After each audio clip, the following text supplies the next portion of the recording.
Well, I think it's not too obvious of a point to point out that no leader is really a leader if nobody follows them. And when you look at the example of Jesus, there's no leader in history who's had more followers than he's had. Now, we can look at that and say, well, of course he does, because he's God and he has the Holy Spirit, at work in the world. But I think there's also, on a human level, some things that we really need to look at and can learn from him in terms of how to make more and more followers for him. The commission he gives to the apostles at the very end, before he ascends into heaven, was to go and make disciples. And the question is, well, how do you do that?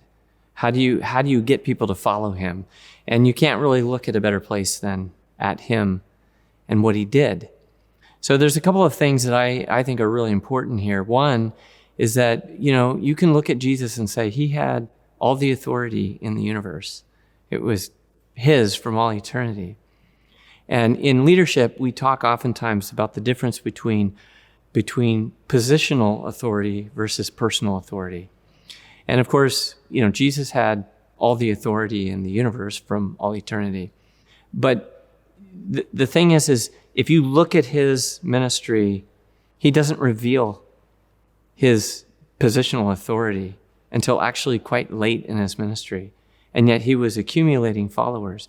And that's because of the incredible charism of his personal influence over people. He had a way of captivating people's imagination. He was bringing a message that was very compelling to people. And there was something about the way he showed up and the way he moved among people and engaged people and built relationships with people that made people want to follow him. One of the things that I find so characteristic about especially the early part of Jesus' ministry is that he really comes to proclaim a message of mercy, and the kingdom is bound up with that proclamation of his mercy. He doesn't just speak words of mercy, but he shows mercy to people in very profound and unconventionally social ways. So if you take the example of the woman at the well, for example, he goes out of his way to encounter this woman at a place where she is trying to avoid people, at the mid part of the day at the well. She's a marginalized woman in any number of ways, and he goes out of the way to meet her there. So I like to describe it as he shows up in her mess, not where she's all put together, but in her mess. And then he encounters and engages in this conversation, this dialogue with her, which we don't know all probably the specifics of that conversation, but what we do know is at the end of it, she was so moved by Jesus and how he engaged her that she ran into the town to tell everybody not just anything, but everything that she had done in her life. And what's really striking about that is that everybody in the town probably knew what she had done in her life. And so why would she want to go tell them that which they already knew? And I think it's because she really wanted to convey something to them, which is that I've met somebody who just completely transformed my life, who saw into me in a way that nobody else sees into me, who loved me in a way that others haven't loved me. And so by doing that, by encountering her in that way, he didn't lead with a message of law and legality so much, or doctrine, but he invited her into covenant fellowship with him. And then you can assume that from that moment on, you work out all the other things that needed to be worked out in her life. But there was a safe space that she was invited to step into because of the way in which he communicated mercy and love to her. And presumably she became a lifelong disciple and follower of Jesus in that way.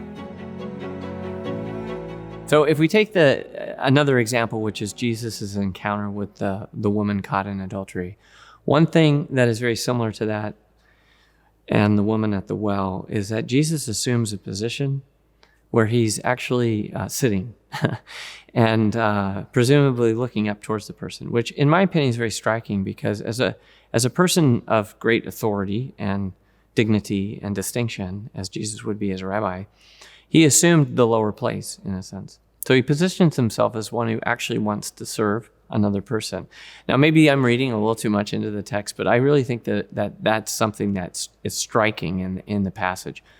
And then when he encounters the woman caught in adultery, there's the whole altercation between those who want to throw stones at her, and they want to level the law against her. And in one respect, you can say, well, they were right in terms of the letter of the law, but they weren't applying the law in a way that was going to transform this woman's life. It was merely going to condemn her. Jesus doesn't sidestep the moral issue and the ethical issue in engaging her. But again, we can presume that because we have the living memory of this story in the Gospels, that she went on to become a lifelong disciple of Jesus and a member of the Christian community. Because again, he reached out to her and invited her into covenant fellowship with him. He used his personal charisma and his personal presence as a way of drawing her out of the alienation and the condemnation of her sin and into fellowship with him. And it's within that space that then she has to go do the work of transformation, healing, redemption, and so on and so forth. And it's very explicit in the passage. He asks, has anybody condemned you? And she answers no. And then he turns right around and says, and neither do I condemn you. But he doesn't go on to sidestep the issue of sin. But he gives her a command to not sin anymore. But she has the freedom to be able to really take to the path of redemption and transformation in her life because of the way in which Christ showed up in her circumstances. One of the things that I think is really noteworthy in Jesus' engagement with both the Samaritan woman as well as the woman caught in adultery is that he addresses their sin and extends his mercy to them without either of them actually making a confession or what we would today call an act of contrition for their sins. What I think is really striking about that is that it's not so much that the confession of sins elicited God's mercy in either case. It's that God's mercy to them elicited their desire to transform and change their lives and to undergo a conversion. And I think anyone leading in the church today in ministry has to understand the right order of that. We can't expect everybody to get their lives in order and then they're going to receive the mercy of God for that. It's precisely by experiencing the mercy of God and the love of Jesus in a profound way that a person is moved to transform their life and change their life and set out on a new path. And we see this exemplified, in both of those stories. And really throughout the Gospels, it's very consistent. Well, if you think about both of the examples I've given, there's a lot of social conventions that would have worked against both of those women. So they were women of ill repute. They're talking to a man in a public space and a rabbi. And then, of course, with the situation in Samaria, you have a Samaritan woman. And then with the woman caught in adultery, of course, you have a woman who's in just blatant violation of the Mosaic law. So Jesus, not only he associates himself with these two women, and he just circumvents all of the social constructs that were leaving those women at the margins. Even though you could say, well, they bear responsibility for their sins. Yeah, that's true. That's the case with any sinner. But we can create all sorts of social conventions that leave people to the margins and never give them the possibility of being restored and renewed. Well, Jesus just simply doesn't do that. So he shows up in the most unlikely place and brings these women, or brings himself into association with them. And I would go even further. If you look at his paschal mystery, the passion itself, the identification that he makes with sinners in the crucifixion is probably the most profound expression of servant leadership, because he really assumes, as the greatest, he assumes the position of the least. It's a misappropriation to assign to him the position of being a condemned and crucified criminal. But that's where he places himself in order to draw everybody to himself. And so any leader, if you want to be effective, has to assume that position. As a serving leader, it's how do I apply what I would call sort of the logic of divine love, which is I'm in a position of greater authority and influence, and I'm going to place myself into a position of service to those perhaps who are the least in this organization or at the lowest level. And good leaders do that. Good leaders will really engage in a meaningful relationship with those who might, within the context of that organization, be the least among them, the ones with the least influence. I think that it's easy for any leader within the church, or any organization for that matter, to enter that position and to try to bear influence from the standpoint of their position of authority, which is oftentimes going to be some form of applying pressure or making demands of other people, or leaning into one's authority, or even forms of coercion, manipulation even in its worst form. And at the end of the day, the mission of the church is not going to be accomplished by adopting a worldly stance in a position of leadership. It's just never going to work. It might work in the corporate world, maybe. Because there's different structures of incentives operating, like profit. But within the context of the church or a family, I know this as a father, I can be authoritarian, or I can demand my way, and I don't always get the result that I would hope for, or the outcome I desire, which is greater family harmony and getting my children, for example, to do what they really need to do. And I think that's true of any leadership position within the church. We're going to get a lot farther by assuming a position of humility and leaning more into that personal influence of integrity, of authenticity, of pouring ourselves out for others and lifting other people up within the organization, and optimizing the capacity that other people have to make the contribution they can make to the mission of the church, instead of a more bureaucratic approach, which is top-down command and control, and you just try to push authority, on people, or as Jesus says in the gospel, don't lord it over others like the Gentiles do. That's exactly what he's getting at there. I didn't come to be served, I came to serve. And we can't be effective in the church if we're lording it over people. And there's all sorts of ways that we can do that. So Jesus says in the Gospels, if you want to be great, then you have to become the least of all and the servant of all. He also says you have to become like a little child.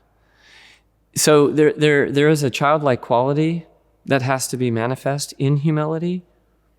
And therefore, I think the way that expresses itself in a leadership role is when a leader, to put it very bluntly, wants to position him or herself to stand under their people and lift them up, rather than to be over them and pressing down to get things done and accomplished. And so that does take a lot of humility. If you think about like a pyramid, like an org chart, like a pyramid, you really want to flip the pyramid upside down. The leader needs to stand under their people in a subsidiary fashion, and to increase the capacity of those they lead to contribute more to the good of the organization, rather than always exercising their own personal prerogative in their position. And that's difficult to do, because in reality, that's not the way the world, first of all, thinks that leadership should be exercised. But it is the way Christ models leadership for us. It's the way God governs the universe, actually. And so I think that the more we try to embody that kind of poverty of spirit in a position of authority, we're actually going to see our church grow, and we're going to see more engagement. We're going to see the people of God take more ownership of the mission, and they're going to lay their gifts at the feet of the apostles, so to speak, like they did in Acts of the Apostles. The question we have to ask when we look at leadership is how do we form leaders and how do leaders form their followers? And when we look at Jesus, there's a tendency in our culture to think that we just need to explain things and we need to have the right ideas and the right thinking. And that somehow we're going to think our way into new ways of acting. But when you look at Jesus, we see that he doesn't lecture as much as we might think. I mean, he gives the Sermon on the Mount, for example, and that's an extended address. But he spends a lot of time with his disciples on the road, along the way, and he's forming them. And there's dialogue and conversation. He sends them out into the mission field to practice and try things, brings them back, kind of mentors and coaches them, sends them back out, brings them back. So there's much more of a learning as you go on the way. There's a better integration of what today we might call, we talk about orthodoxy, but there's also orthopraxis, and we have to integrate these two things. So Jesus teaches the truth, but he also sends them out to enact and perform what he's teaching them. And then he also models what he's teaching and sending them out to do. So there's almost 3 touch points for them. They can watch him and see what he's doing. Then he explains what he's doing.